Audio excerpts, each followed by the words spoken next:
En vrai, je pensais pas que ça allait marcher. C'est pas vrai. Je suis avec ça les mains.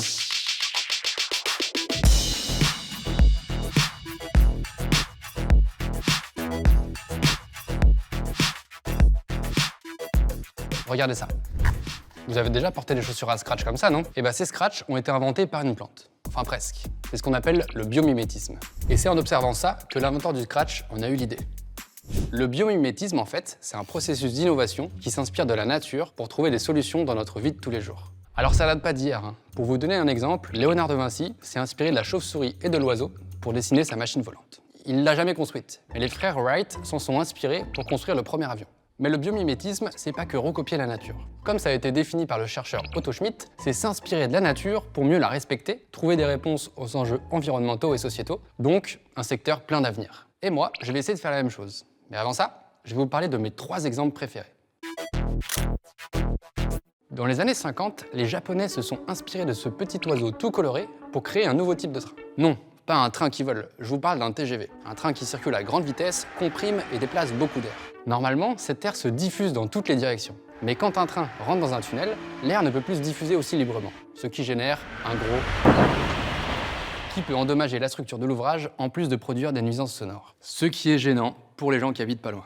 Et vu que le Japon est un pays très montagneux, les tunnels, ça manque pas. C'est alors qu'un ingénieur a le déclic, en observant le vol du martin-pêcheur. Avec son bec effilé, c'est l'oiseau le plus efficace du monde. Il passe de l'air à l'eau sans perte de vitesse et sans aucune éclaboussure. L'ingénieur a donc construit un TGV avec un avant très effilé, comme le bec du martin-pêcheur. Résultat, quand il rentre dans un tunnel, l'air glisse le long du train et le bruit est réduit. Et la cerise sur le gâteau, c'est qu'il va 10% plus vite que les autres trains à grande vitesse, tout en consommant 16% d'énergie en moins. Donc peut-être qu'un jour, on pourra innover en observant les pigeons. Le prochain départ Pigeon Express se fera au numéro 3.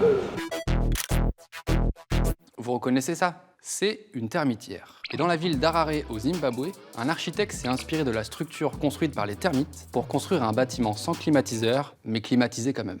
Au Zimbabwe, il fait très chaud le jour et frisqué la nuit, jusqu'à 20 degrés de différence. En gros, on allume la clim en journée et le chauffage la nuit. Pas très écologique ni économique tout ça. Mais les Zimbabwéens ne sont pas les seuls à souffrir de ces écarts de température. Il y a aussi les termites. Ces petits insectes ont besoin de maintenir une température de 30 degrés pour le développement des champignons dont ils se nourrissent. Et pourtant, ils n'utilisent ni clim ni chauffage. Bon, aussi peut-être parce que c'est des termites. Mais un système de ventilation ingénieux fait toute la différence dans les termitières. Grâce à une cheminée centrale qui traverse le nid, l'air chaud plus dense que l'air froid est évacué. Ce phénomène crée un appel d'air dans les parties basses du nid. L'air est alors aspiré par des petits trous autour de la termitière. Il y circule jusqu'à 20 mètres sous terre et remonte en rafraîchissant la chambre à champignons. Tout ça pour dire que l'architecte zimbabwéen Mac Pierce a repris à son compte ce système de ventilation ingénieux. L'Eastgate Building de Harare a été construit en partie comme une termitière. La structure de briques et de béton absorbe la fraîcheur durant la nuit et la redistribue en journée. L'air chaud des 7 étages de la construction est évacué par les 48 cheminées du bâtiment. Et bien sûr, il y a des trous partout, ce qui permet de favoriser les courants d'air. Du coup, l'Eastgate Building maintient une température intérieure stable autour de 24 degrés et consomme 35% moins d'énergie que les constructions de même taille dans le pays. L'ADN. Les scientifiques cherchent à s'en inspirer pour stocker des données. Vous devez le savoir, mais les ordinateurs utilisent uniquement le langage binaire. Toutes les données, que ce soit des textes, des images ou des vidéos, sont traduites dans ce langage fait de 0 et de 1. Par exemple, Paul, ça s'écrit comme ça en binaire. Vous le savez peut-être aussi, mais l'ADN, cette molécule unique pour chaque individu et présente dans toutes ses cellules, se compose de 4 composés organiques abrégés par les lettres A, C, G, T.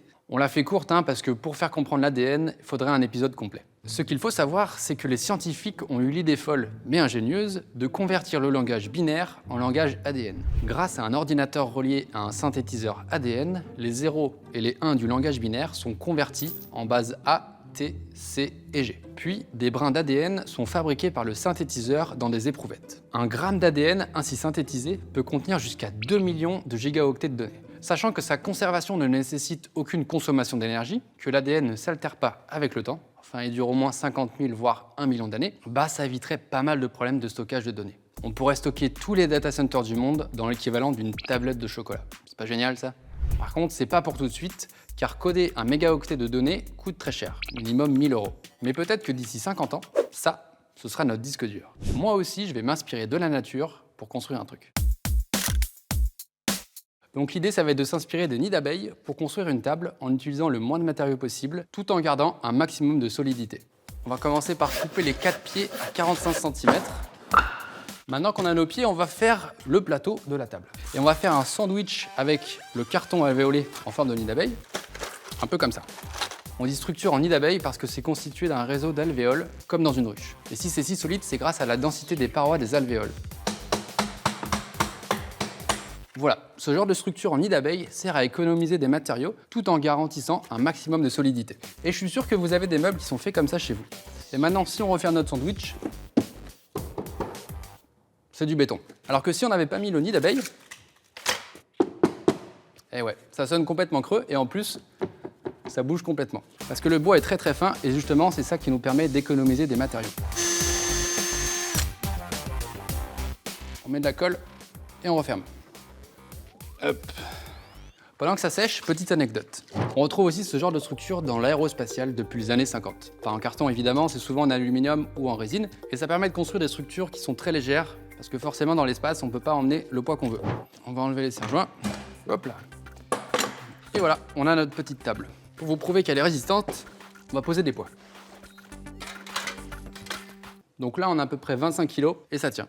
Vous vous en doutez, il existe des centaines d'autres inventions inspirées par la nature. Les ventouses, le GPS, les combinaisons de natation. Mais si on s'en tient à la définition d'Otto Schmidt, le biomimétisme, c'est permettre un monde plus respectueux de la nature dont elle s'inspire. Merci d'avoir regardé cette vidéo. On se retrouve très vite pour découvrir une nouvelle innovation qui a changé ou va peut-être changer le monde. Pensez à mettre un pouce bleu, vous abonner, activer la cloche pour voir les prochains épisodes. Salut!